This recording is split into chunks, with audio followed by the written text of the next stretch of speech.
How to buy crypto on Vertex.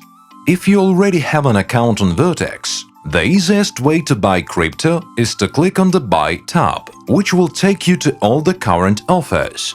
There are a few options for searching offers on the website. Firstly, select cryptocurrency you want to buy. You can choose any one of the cryptocurrencies available that you want to buy. Choose your payment method. We support over 40 payment methods. You can choose whichever you prefer. Choose your currency. The platform supports around 200 currencies. Choose which currency you want to purchase with. When you find the offer you, click on the Buy Now, and a window will pop up showing the current rate. You have 10 minutes to decide whether you want to continue with the trade or not. Once you click Continue, you will go to the next step, where seller has to approve your trade request, and they have 1 hour to confirm.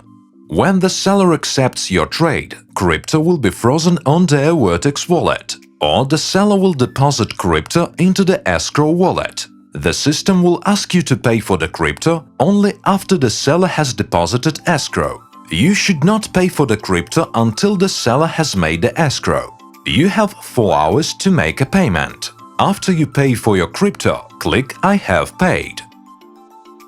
The seller has 24 hours to confirm your payment. Once the seller confirms incoming payment, the crypto will be released to your Vertex wallet. Thank you for watching. If there is any additional help you need, we offer 24/7 support. Enjoy our platform and trade safely with Vertex Market.